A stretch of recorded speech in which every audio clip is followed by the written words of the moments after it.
Muy buenas, estamos hoy con Félix Clemente Jerez, en la entrevista a un amigo, a un garruchero, a alguien que pueda hablarnos de la historia del pueblo, al pintor y a un emblema, por encima de todo, de nuestra localidad de Garruche, del Levante almeriense. Vamos a tratar de conocerlo un poco mejor y, bueno, qué mejor que decirle buenas tardes a un buen amigo. Bienvenido. Igualmente, y bienvenido a mi estudio, museo. Y yo en esta tierra he puesto todo mi fuerza y mi saber, si es que sé de algo, al servicio de una tierra que quiero con locura. ¿Te acuerdas de cuándo naciste? Cuando yo nací, lo lógico, me pusieron en una cunica y llegó una vecina a verme y resulta que dice mi madre, no oigo al chiquillo, vecina, a ver qué le pasa, a ver qué no lo noto. Dice Ángela, dice, está saliendo sangre debajo de la cuna. Se me había escapado el hilillo este que nos ponen cuando ¿Del ombligo? en el ombligo. Y entonces, pues como pudieron, me pusieron que empecé a llorar, pero escaso de sangre. Y fue la mujer a su casa, cogió una estampica de la Virgen del Carmen y me la puso en la cuna. Y desde entonces he tenido esa devoción, ese cariño y ese querer hacer, sobre todo en cultura y en arte, para mi tierra. Y así pues fui creciendo hasta que a los 7 años, más o menos 7 años, tuve una parálisis facial. Pienso, le da mucha vuelta, Guillermo, le da mucha vuelta. Aquella parálisis facial a los 7 años no sería consecuencia de aquella falta de sangre recién nacido. Y pues como he sido una persona que a los 9 años prácticamente, 9, 10 años. ¿Eso te sucedió con 7 años por ahí? Sí, eso me sucedió cuando tenía 7 años. Ahí había cole ya, había colegio. Había colegio, había... ¿Dejaste pues, de los asistir a juegos, clases? estaban las bolas, las rayuelas. ¿Dejaste de asistir a clases cuando Sí, te sucedió eso? claro, porque no me podía dar el viento, no me podía dar la lluvia, no me podía dar el frío. Wow. Siempre me llevaban entre algodones. Así empecé, yendo a la cocina, cogiendo carboncillo, que hoy los compro, pero entonces no era nada más que ir a la cocina porque no había butano, ni infernillo de aquellos de gas. Y donde las habitaciones que mi padre encerraba y ponía todos los arreos del barco, y alguna vez hasta lo metió dentro, en la barquilla, de 18 palmos, cogió y ahí yo pintaba, dibujaba. Hice con las 2 habitaciones el Vaticano. Hice la Capilla Sixtina. Yo pintando y mi hermana mayor que yo encalando. Y ahí ya se darían cuenta, digo yo, oye, el chiquillo tiene talento para pintura, o No, ¿lo vieron venir un poco o no? Es que en algo me tenía que En entretener. algo te tenías que entretener. Porque yo veía a los chiquillos jugar. Los niños, ¿cómo te trataron ante esa adversidad de verte con una parálisis facial? ¿Te sentiste arropado por los niños? Sí, sí, sí, sí. Jamás. Yo iba a la escuela de orientación marítima con don Miguel Forteza y yo no me sentí jamás. Sentía el cariño. Sentí el cariño. Ahora, eso sí, había un cuaderno que se le llamaba cuaderno de rotación en la escuela de orientación marítima. Y cada día un niño tenía que escribir una página, porque luego venía cada mes un inspector a ver lo que nosotros estábamos haciendo. Si estudiábamos, si escribíamos. Pues yo escribí muy poco, pero los dibujos eran todos míos. y eso no se le podía. Él me decía, ya pues tan pequeño, con 9 años, me decía, Clemente, que no me engañas.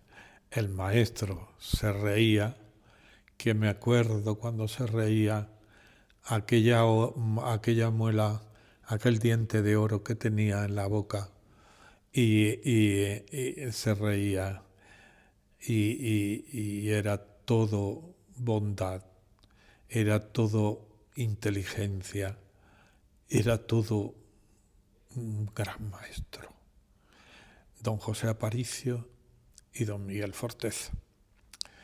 Y luego, pues, así, ya cuando empecé a salir, pues iba un poco a esperar.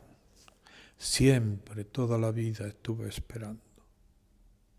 Toda la vida. Y me iba a la playa con mi madre a esperar que viniera mi padre y mis hermanos de la mar. ¿Cuánto de peligroso era pescar en aquello entonces? Pues teníamos que, alguna vez, has visto en mis cuadros, que teníamos que ponernos con un farol indicando donde no había rocas. Entonces, el barco se venía muchas veces para que no nos cogieran ni nos controlaran el pescado, pues muchas veces no íbamos al playazo. Y entonces cogíamos el camino viejo de Vera. Mi madre con 2 cestas, una, cuando había pescado, claro, una en la cabeza y otra en la cintura. Y yo con lo que podía. Me dejaba en algún lugar, en un sitio concreto en medio del campo. Cuando vendía, volvía donde yo estaba, hijo mío, que estás cansaico. Pero es que cuando me dejaba solo con aquel 3 o 4 kilos de pescado, lo que yo podía tener, lo llevar, o lo que había. ¿Cuántas veces me miraba? Pues resulta que sabía lo que era salir el barco con levante y luchar, y venir mis hermanos y mi padre completamente mojados, como si se hubieran caído a la mar. Así, con esos levantes. Y esas pinturas que ahora veis, que yo estoy en la playa porque pinto desde la playa, no pinto desde dentro de la mar porque nunca estuve. Esa playa se llevaron a 2 hermanos de mi madre, porque los pescadores normalmente se lavaban la cara, pero no sabían nadar. Ellos se lavaban todos los días las caras y le daban gracias a Dios. Pero normalmente un pescador no sabía nadar. Y así desaparecieron parte de la familia. Mis primeros dibujos los hice en la orilla de la mar. No tenía papel. Mi padre se iba a las 3, a las 4 de la mañana a levantar las nasas. Y entonces mi madre hacía el café de los pobres. Le hacía un café de los pobres que era la cebada tostada. La hervía, se tomaban cada uno su café, si había pan, y si no había pan, no había pan, y si había, pero hambre no. Y entonces resulta que yo me quedaba allí. Y luego mi madre, al hijo mío, vamos que ya vendrá el Papa. El Papa.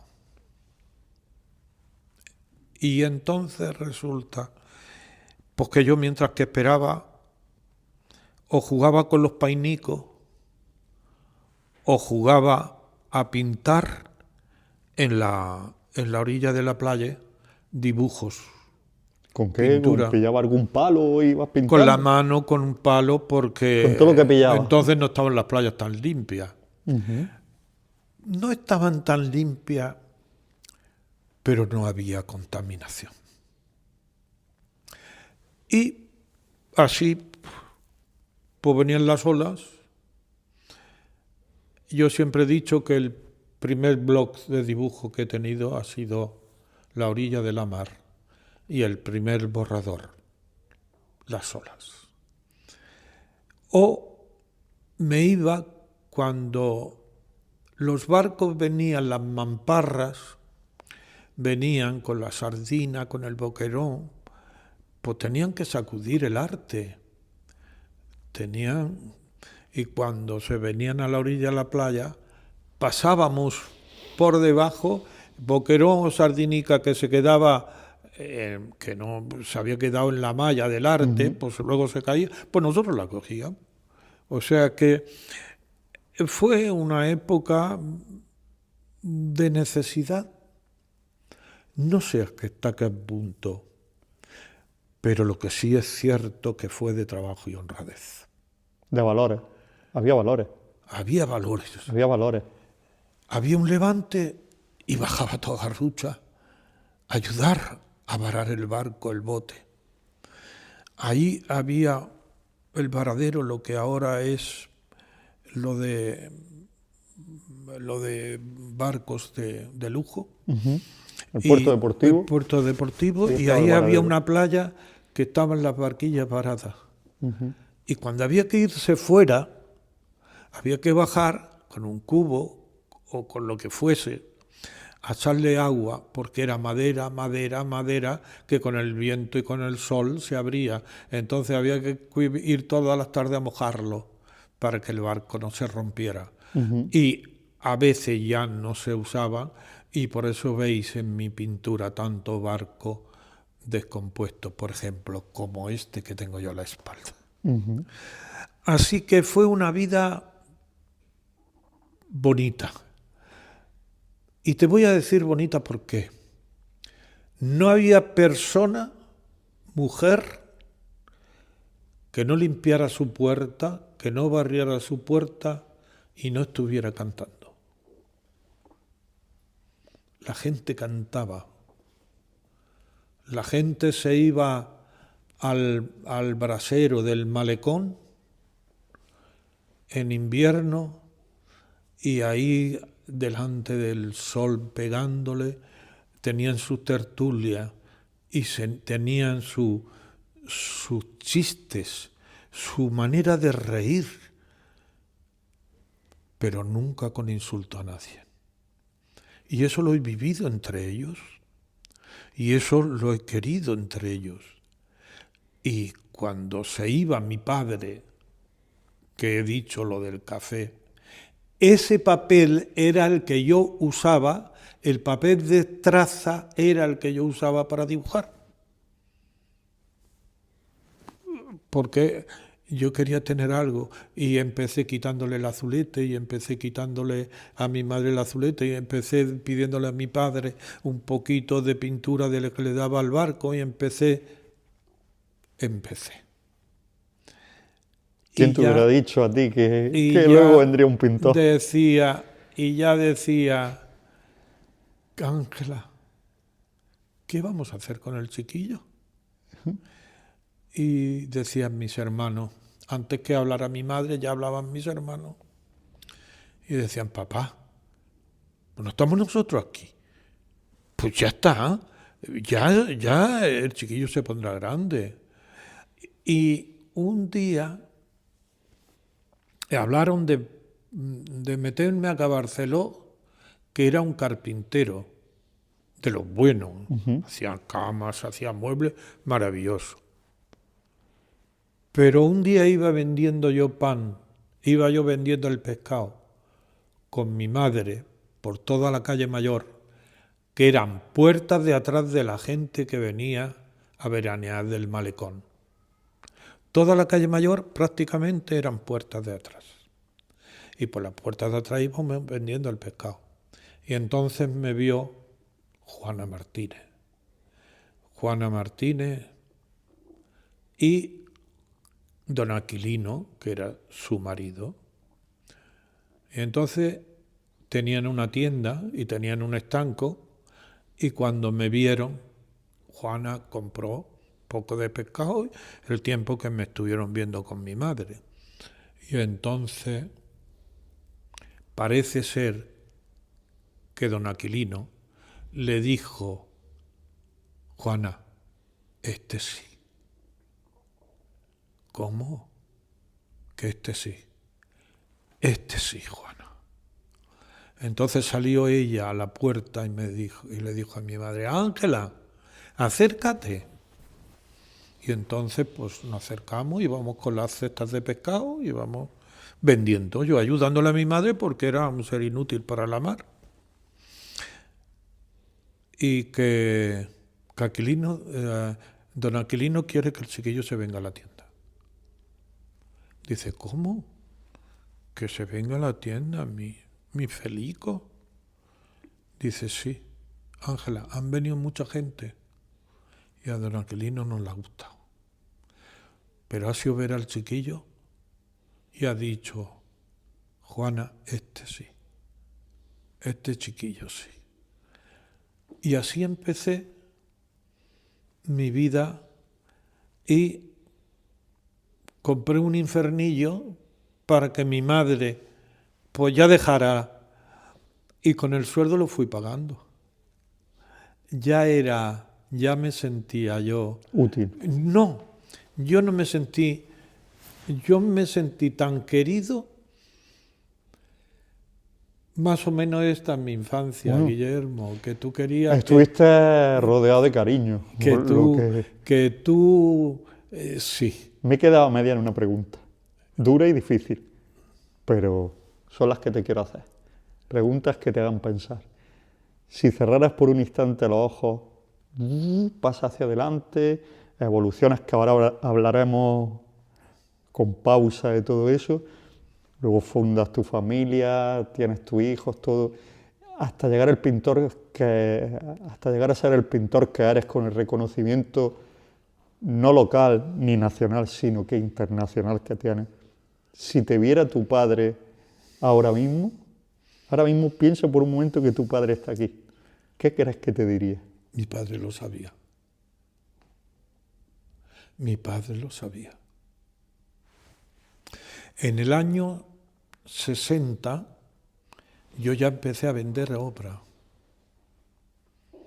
Había obra, se vendieron en 2 cuadros, yo no sé quién se lo llevó, pero lo que sí sé es que en Navidad apareció un crisma, que lo guardo, un crisma de un colegio de arquitectos de París, que habían hecho el crisma con una de las fotografías de mi cuadro. Y a mí me mandaron un crisma de ellos. Había el director general de Coca-Cola del mundo, tiene una obra mía. Esa me la compró un matrimonio alemán que era muy amigo mío. O sea que estoy hablando de los años 60, que yo era muy joven. A veces, y hoy sigo, como no he tenido tiempo de estudiar, mi universidad ha sido todo el mundo, pues resulta que me tengo que callar muchas veces, porque a lo mejor hay que hablar una palabra y la digo mal dicha. Entonces, yo lo que he tenido, el motor, ha sido el cariño de mi familia. Ellos han creído en mí desde el primer momento. Un señor tenía varios cuadros míos, Digo un señor, podría decir el nombre perfectamente, pero un señor, hay una exposición internacional en el año 69 en Sevilla, de pintores de todas las naciones del mundo. Esa fue la primera grande donde exponían, ¿no? Si no me equivoco. Es que yo no exponía. Es que él, de la obra que tenía, me lo mandó Te lo llevó él allí a Sevilla. a nombre de Clemente Jerez, pero yo ni enterarme. Qué bueno. Entonces resulta que sale el periódico y aparece Clemente Jerez, Premio Internacional de... que guardo el periódico. Pero bueno, ¿y quiere mandar el cuadro? Y yo cuando vi el cuadro digo, claro, y ya me lo había dicho él.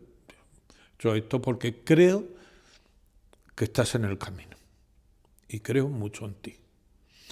Y entonces resulta, ¿sabes lo que me dieron en el año 69? Pues cuando mi padre, que todos los días salía por la bocana sin hacer, salía con ese maror y a veces con ese levante y a veces con esa bruma que ellos no la veían, pero yo desde la orilla de la playa sí. Lo vivía todo, ese paisaje, esa penumbra, a veces ese rayo de sol, pero qué tormenta envolvía la barquilla de 18 palmos. Pues resulta que recibo una carta que me habían dado un premio especial por mi técnica especial y única en lo que se había presentado en Sevilla. El primer premio ya fue para los pintores consagrados, el segundo premio fue para los pintores consagrados, que no voy a decir, pero en el periódico está. Y el tercer premio, entonces hicieron un premio especial para mí. Pues bueno, pues me invitan a ir a recoger el premio me parece que es el Teatro Isabel la Católica de Granada. Me parece que se llama así, Isabel la Católica. Y entonces resulta, me mandaron un taxi, me recogieron, se fue mi padre, fue mi madre y fui yo. Allí una azafata nos estaba esperando, nos llevó a un sitio especial con mi nombre, con eso. Yo no sabía andar, no sabía hablar, yo no sabía en qué mundo estaba. Y entonces resulta que y allí estaba todo el escenario lleno de autoridades del arte de la pintura nacional y otros señores que habían organizado la pintura. ¿Y cuál es mi sorpresa? Que dan el primero, dan el segundo, dan el tercero, dan el segundo, dan el primero. Y digo, bueno, ¿y para qué me han traído a mí? Y entonces aparece una azafata hablando especialmente de la obra, que se convierte en un nuevo premio por el interés y por el trazo y la manera de pintar que hasta ahora no era previsto. Y este pintor es Clemente Jerez. No dice Clemente Jerez, dice Clemente, que era como yo filmaba. Yo antes no filmaba Clemente Jerez. Y entonces resulta pues que va una azafata al sitio donde yo estaba especial, me recoge mi padre y mi madre allí oyendo la ola de la mar, que era lo que estaban acostumbrados. Y entonces llego al escenario, me lleva la azafata al escenario, yo no sabía ni andar, me temblaban las piernas y cuando llego al escenario la gente se puso a aplaudir, y de 12 o 14 que habían sentado en la mesa del jurado que representaban, se levantó un señor, fue a donde yo estaba, en el centro del escenario, me dio un abrazo y me dijo: ¿en qué nivel más alto has dejado Almería? Me dieron un sobre, no me dieron... el sobre lo guardo, el sobre lo tengo, y claro que yo tuvo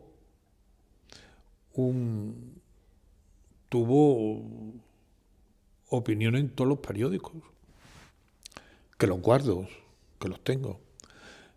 ¿Y cuál es mi sorpresa? Que el sobre, que lo guardo todavía, pone Félix Clemente Jerez, 4.000 pesetas, en el año 69.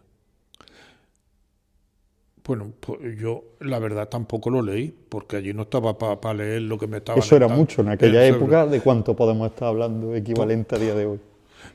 Podía comprar un piso, un coche, yo qué sé, por el 69. Pues imagínate, cuando se lo di a mi padre... ¿Y tú no esperabas nada? Es que a mí no me habían dicho nada Tú ibas simplemente a recibir un premio. Un premio, pero eso... Unos honores. En un principio sí. Vieron que tenían cierto interés en la pintura y dijeron, pues yo no sé si sabían si era un chico, o era un joven, era un chiquillo, o era una persona mayor, es que no lo sé. Y entonces resulta que cuando me dieron el sobre, y claro... públicamente dijeron un sobre con 4.000 pesetas porque creemos tal. Yo no me lo creía. Mi padre lo estaba oyendo y mi madre, y pensaba que estaban hablando de otro. Claro, acostumbrado a 5 kilos de pescado, a 4 kilos de pescado todos los días. ¿Qué valía 4 kilos de pescado? Pues qué valía, pues qué valía. Pues imagínate. Pues para comer. Peseta. Para comer. Y entonces resulta que yo, lo primero que hice, cuando llegué al camerino,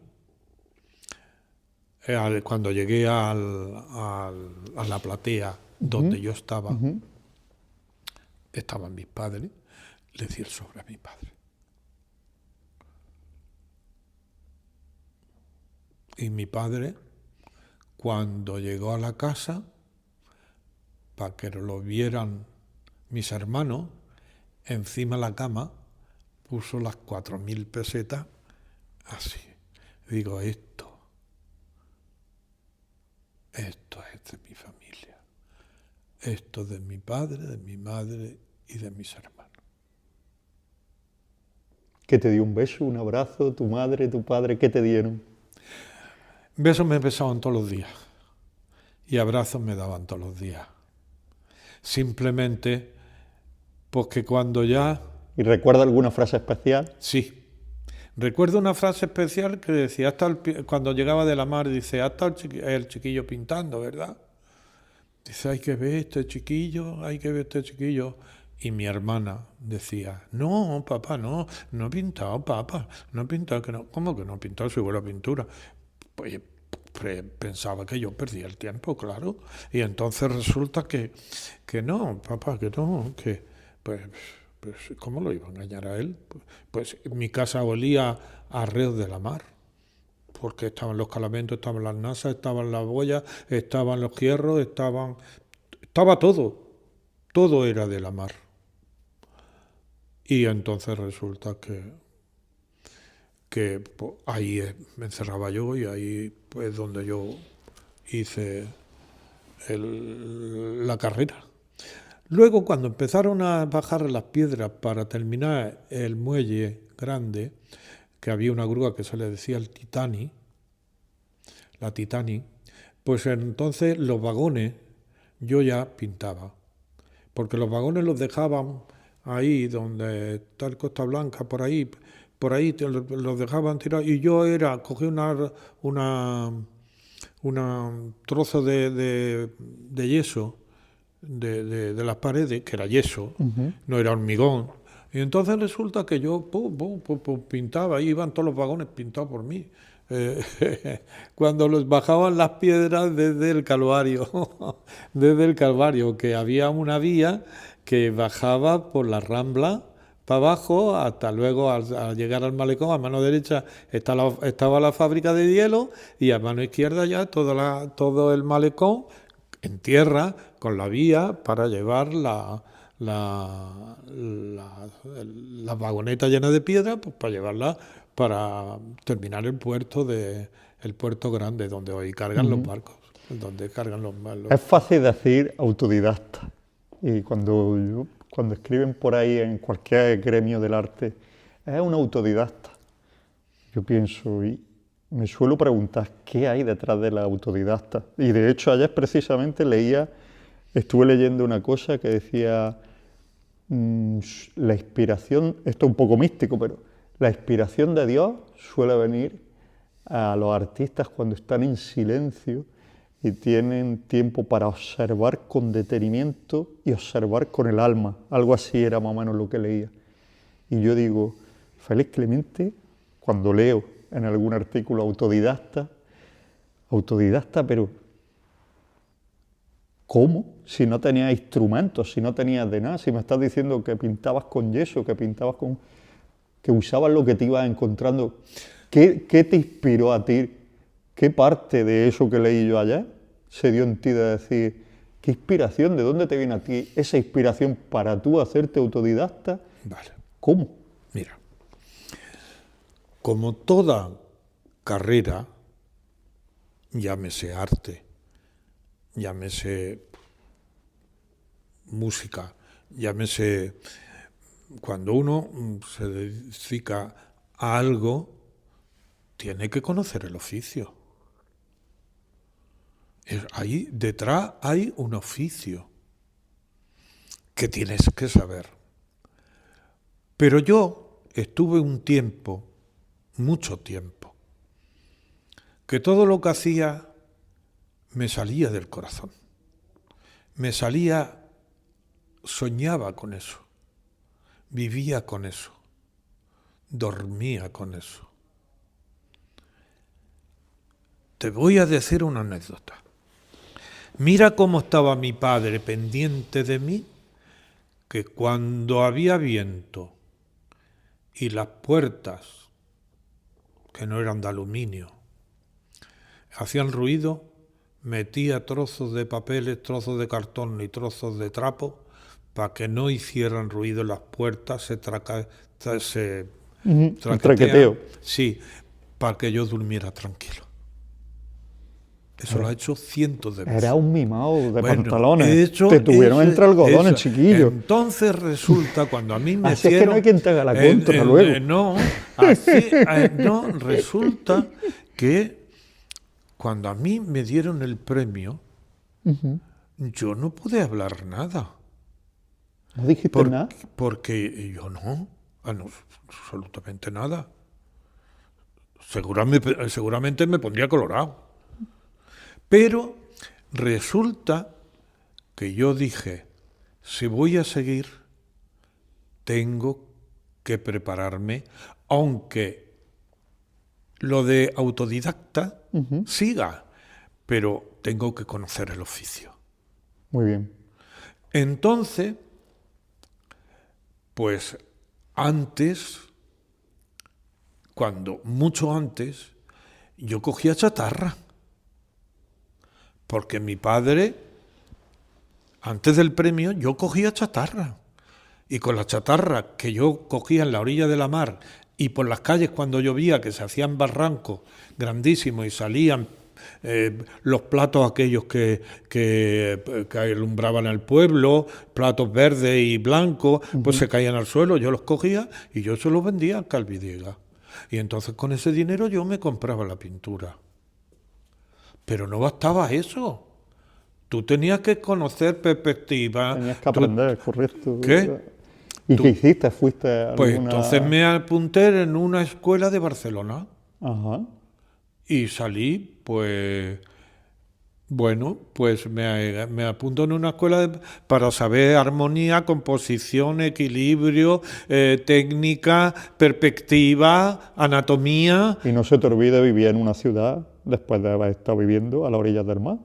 No, no, yo no. ¿Te fuiste allí o Yo no? lo hice por correspondencia. Ah, que no fuiste a Barcelona. Yo fui a Barcelona algunas veces, pero yo lo hice por correspondencia. Qué Y bueno. entonces hasta que me dijeron, Clemente, hasta aquí hemos llegado, porque nos vas a tener que corregir tú en vez de corregirte yo. Entonces yo ya, pues tanto es así que me ¿Qué edad quedé, tendrías ahí? que pues ahora te la puedo decir, porque pues yo creo que fue a partir del 69, más o menos, el 70, 71, cuando yo vi que a mí me faltaba base, personalmente. A mí me habían dado un premio, pero yo no sé si me lo merecía. ¿Cómo no? Ya ves. Entonces, Algo habrían visto. entonces resulta que yo me quise, Pero muy bien, muy que bien. yo quise entrar en el mundo de la pintura con su técnica, con su perspectiva. Yo me fui en el año 63 a la Mili y yo 2 años que estuve en la Mili en Cartagena, 2 años que estuve estudiando anatomía de la persona humana. Yo he estudiado muchísima anatomía, muchísima, lo que necesitaba, y he estado estudiando. Entonces yo cogí y de más de 2.000 alumnos en Barcelona me dijeron, Clemente, no nos mandes más trabajo porque ahora resulta que vas a tener tú que corregirnos a nosotros porque es que te vemos en algún nivel. Y entonces me convalidaron los estudios en Miami. ¿Y entonces qué pasó? Pues que cogí y ya empecé en el 75, 76 y en el 80 y 82 ya estoy en Suiza pintando. Cuando yo vuelvo de Europa y resulta que me proponen exponer en Naciones Unidas con motivo del 85 aniversario de la ONU. Eso me lo voy encontrando sin mirar a nadie por encima del hombro y sin hablar con nadie. ¿Y te sentiste respetado por el resto del gremio? ¿O el resto del gremio cómo te trató? ¿Cómo fue tu relación con el resto de pintores en esos momentos de éxito? Porque llegaba el éxito sin esperarlo. Perfectamente. Yo no he sido persona que haya hablado el primero. Nunca. Yo me llevaba muy bien con la gente porque... Claro, pero tu técnica era distinta. Mi técnica era distinta y a mí se me respetaba como yo respetaba a otras.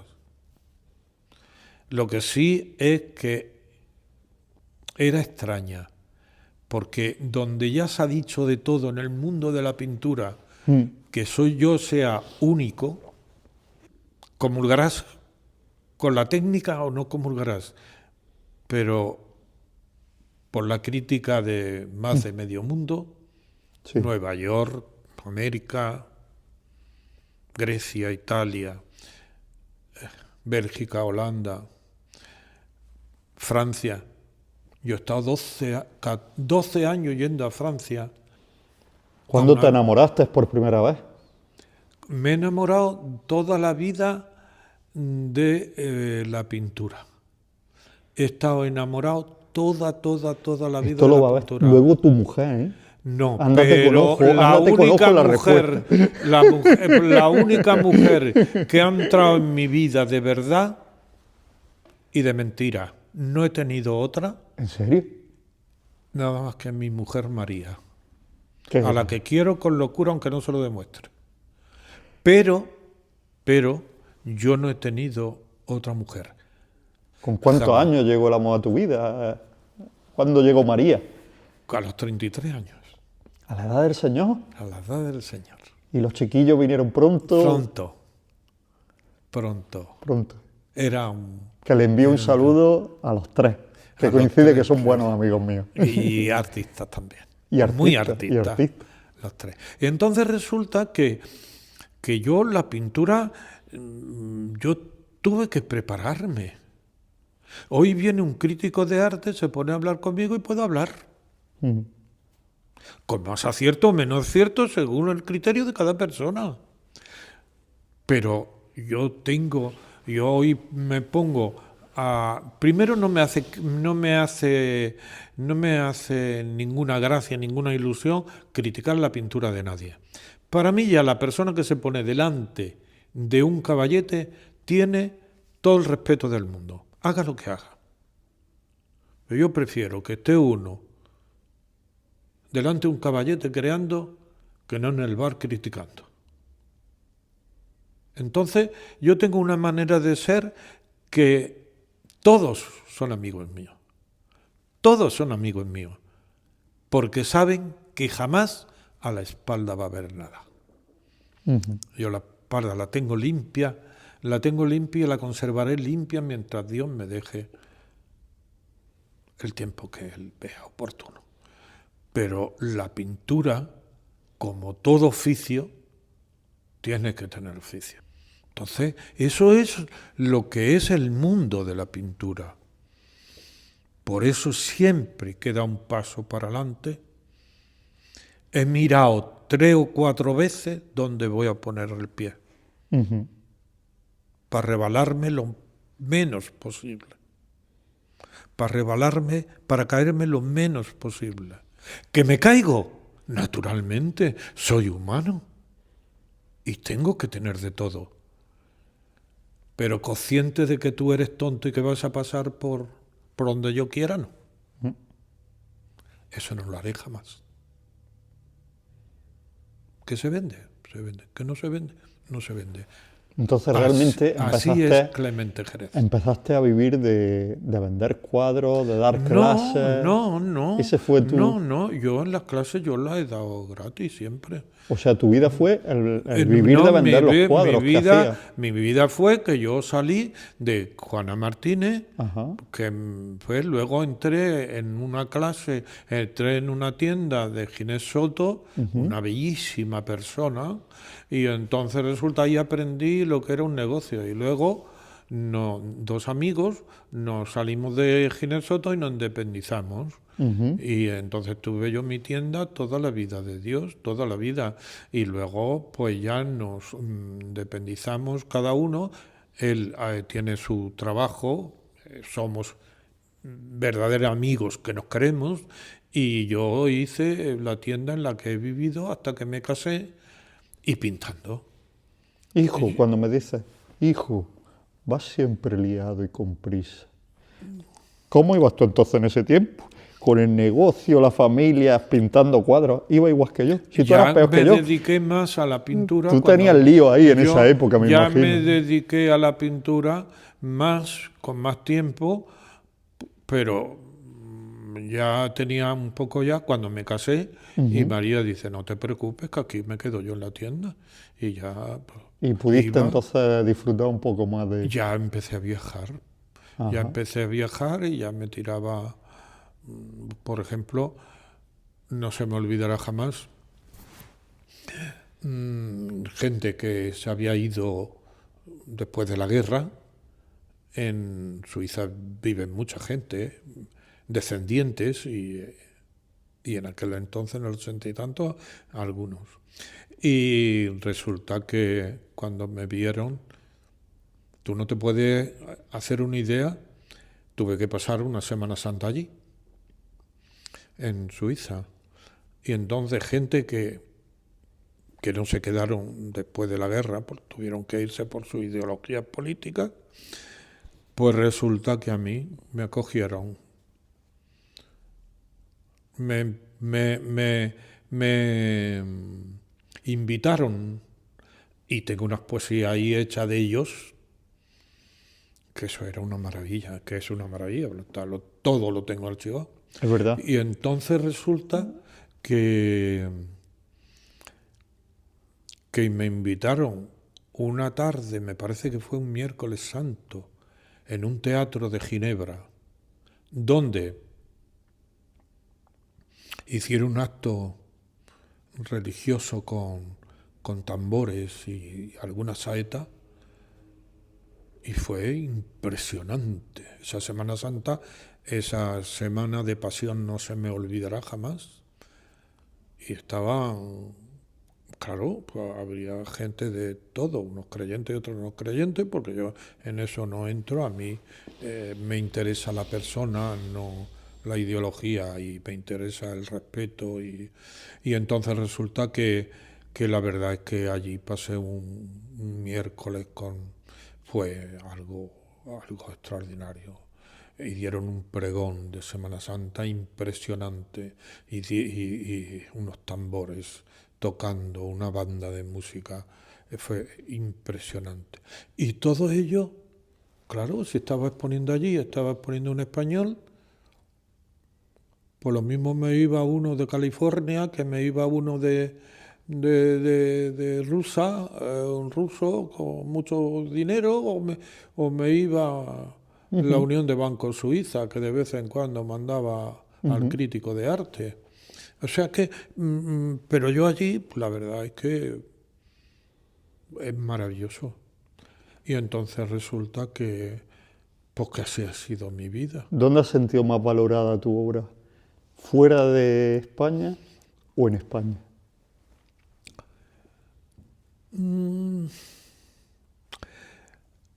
Es que es muy distinto. Mi obra, a ser una obra única, no es para todos los públicos. Entonces, que yo en muchas posiciones no he estado. He estado el primer día porque me han querido hacer una entrevista, me han hecho esto, pero yo no podía estar tanto tiempo. Y entonces resulta que te diría que las mejores críticas que tengo son del extranjero. Eso sí. Tú lees la de Nueva York y lees la de Tokio, en el National Center de Tokio, con Renoir, exponiendo con Renoir. Entonces, ¿qué te puedo decir? Pero que en España yo me siento muy a gusto y muy orgulloso de ser almeriense y garruchero. Y garruchero. Garruchero, por decirte garrucha, porque la verdad es que cuando paso en el avión y digo, desde la ventanilla, que paso por Barcelona y el avión pasa por aquí, entonces resulta algo así en el dedo, en meñique, en la uña, cogen Vera, Garrucha, Mojácar, y digo, hay que ver mi tierra, nosotros poniendo frontera, y luego pasas por los aires y todo coge en una uña. Y nosotros poniendo frontera. Yo para mí Mojácar se puede extrapolar a nivel mundial. ¿Qué? Que se puede extrapolar a nivel mundial, sí. Que entonces Mojácar para mí es Mojácar, Vera es Vera, la mitad de cosas están hechas en Vera. Mojácar, ahí tiene la Plaza del Parterre, hecha por mí, tiene la cueva de Mariquita la Posada, tiene los bocetos de la iglesia de Mojácar, tiene una serie de cosas hechas por mí, y lo he hecho con tanto gusto como si hubiera sido por mi tierra.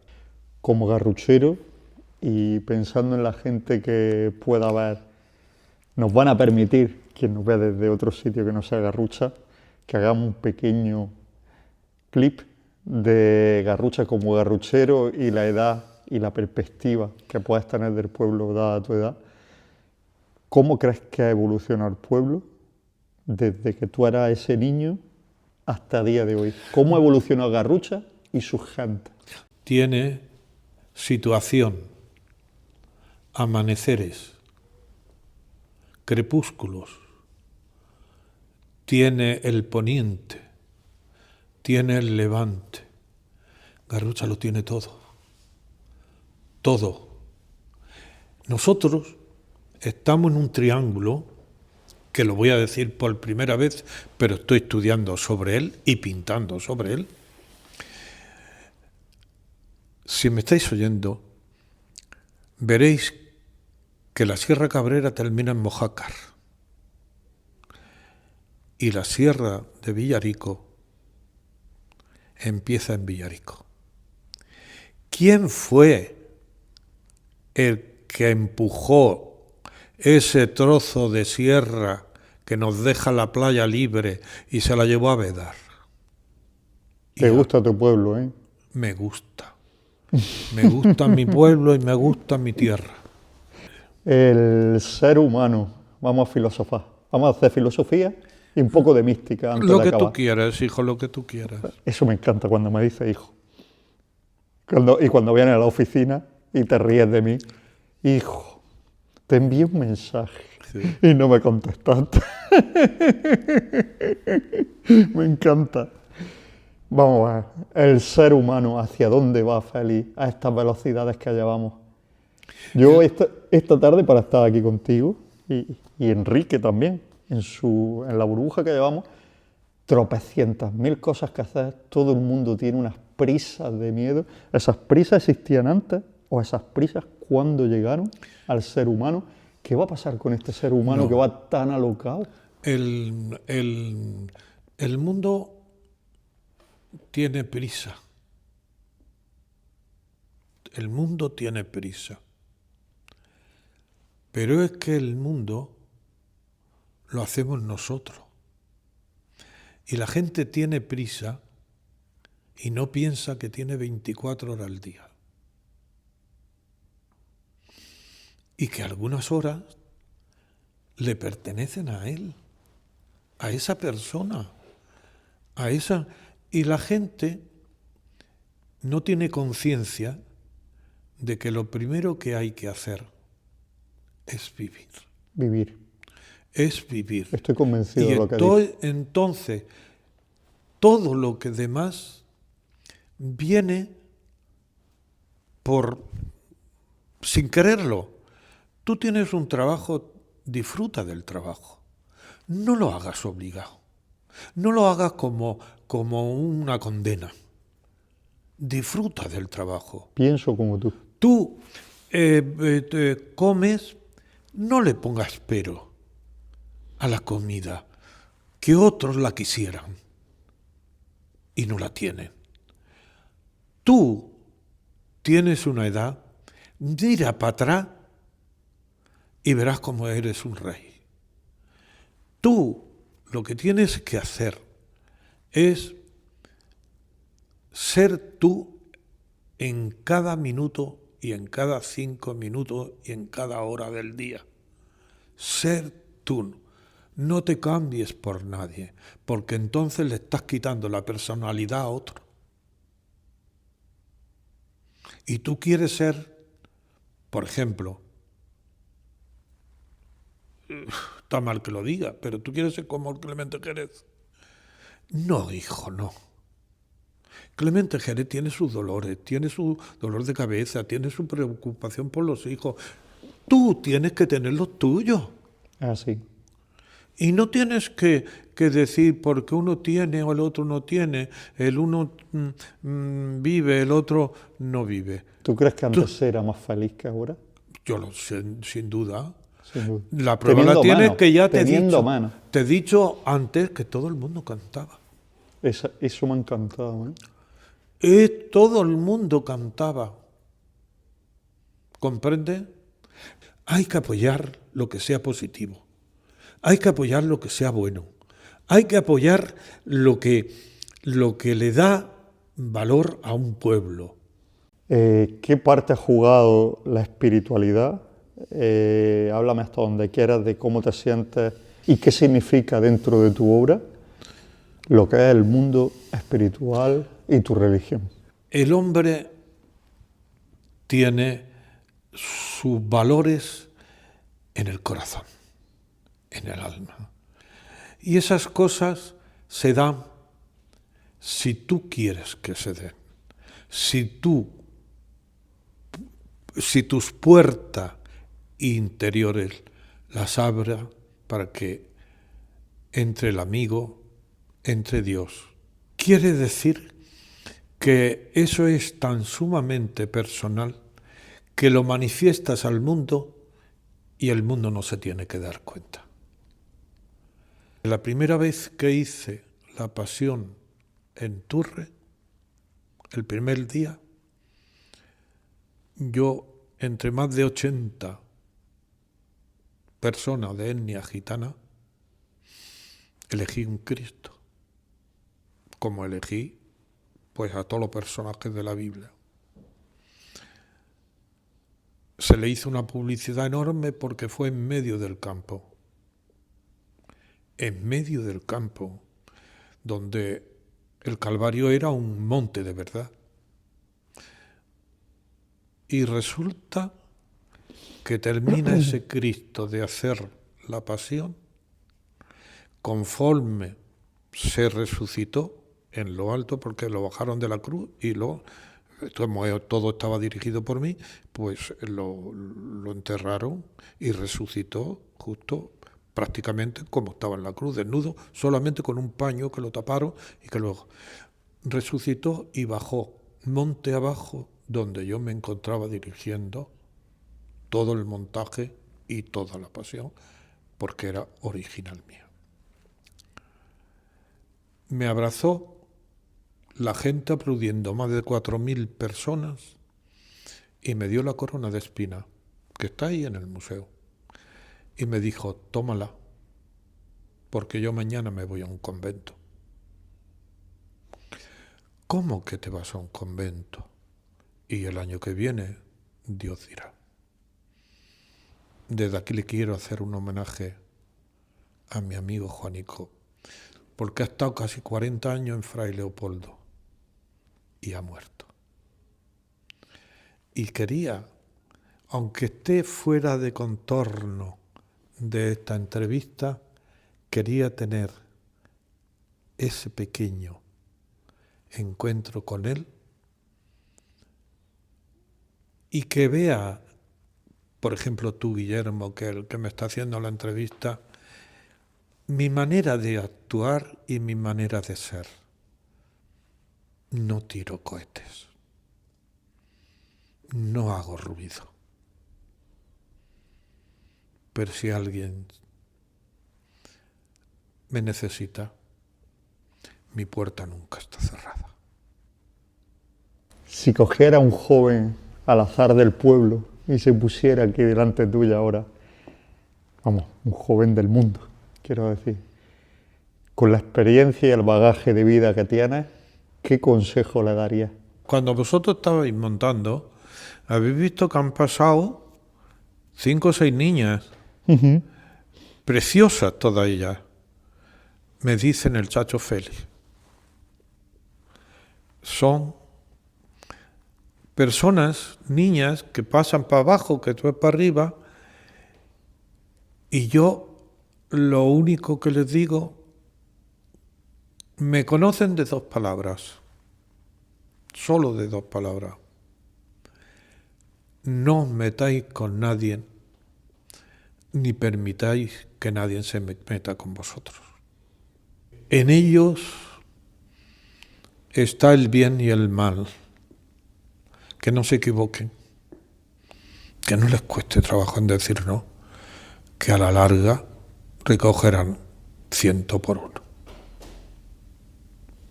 ¿Algo místico, raro, extraño que te haya sucedido? Estaba haciendo yo los bocetos para la crucifixión. Y entonces resulta que en puesto de 2 ladrones y un Cristo, he puesto 3 Cristos. Pero uno quería que implorara hacia el cielo, que no estuviera mirando, y entonces no sabía cómo hacerlo.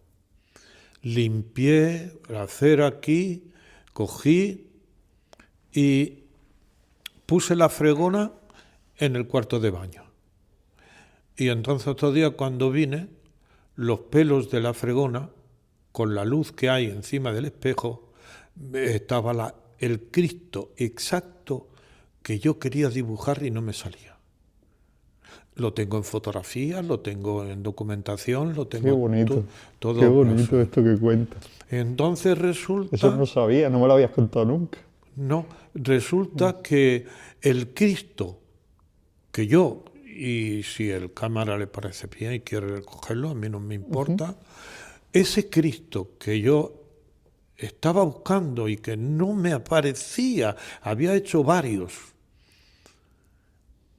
vengo otro día y me lo encuentro al lado de la fregona, con los mochos de la fregona que estaba arriba y el Cristo dibujado. Además tengo constancia de que eso es así. Eso es una de las cosas que me han sucedido. Eso es muy bonito. Y otras muchas, que digo, Señor, ¿cómo es esto? Por ejemplo, dar 1 y yo recibir 100. Eso es así siempre. Y no te cuento más. Eso es así siempre. Hay que ser desprendido en ayudar y en dar. ¿Le tienes miedo a la muerte? Yo no le tengo miedo a la muerte. ¿Y qué crees? No. ¿Qué crees que te espera? No, a la muerte no hay que creerle miedo. Tengo miedo a los accidentes, tengo miedo a los que matan a tanta gente inocente, que en la guerra tenía que ir quien firma y quien manda. No tenía por qué ir hijos inocentes que están disparándose el uno y el otro y no se conocen. Y no se conoce. No se conoce y encima no saben ni quién son. Que los que mandan y los que ordenan son los que deben de ir al frente. Tú quieres guerra, la haces tú. Deja a mi hijo. Hay muchas cosas mal en este mundo, pero hay muchas de ellas que se repiten desde el inicio y si te das cuenta, continuamos repitiendo. Seguimos tropezando constantemente. Félix, me ha gustado estar contigo este rato, que te lo tenía dicho hace mucho tiempo. Necesito hacerte la entrevista. Yo sé Félix. que he sido yo el culpable. He sido yo el culpable. Lo que te voy a pedir ahora es fuerte. Dime. Te he dicho que te iba a desnudar y te he tratado muy bien, que lo sepas, ¿eh? Te voy a decir que te he tratado como un auténtico amigo. Te he tratado como si fueras de mis mejores amigos. Te voy a decir eso. Así que ahora te voy a meter en un embrollo fuerte y algo gordo. Ahí tienes esa cámara. Tú tienes la palabra. Ahí tienes esa cámara para dejar una última reflexión. Yo ya no voy a volver a hablar. Es con lo que acabará este documental. Gracias a la gente que nos había acompañado dentro de nuestro podcast. Esto va a estar en podcast, en Amazon Music, en iVoox, en Google Podcast, Apple Podcast, en YouTube. Esto lo colgaremos por todos sitios. Y quiero que quede una última reflexión que me gustaría que el día que no estés entre nosotros, la gente pueda venir a este espacio que hoy hemos compartido contigo y la gente pueda quedarse con algo especial que querías que todos tuviésemos en el imaginario colectivo cuando pensasen en ti y en tu paso que personalmente creo que ha sido y está siendo tan mágico por este mundo. Gracias. Muchas gracias y todo será y yo viviré lo que Dios quiera. En sus manos estamos y la vida es así. Tenemos que dejarle espacio a gente que venga posiblemente mejor que nosotros. ¿Por qué no? Gracias. Gracias.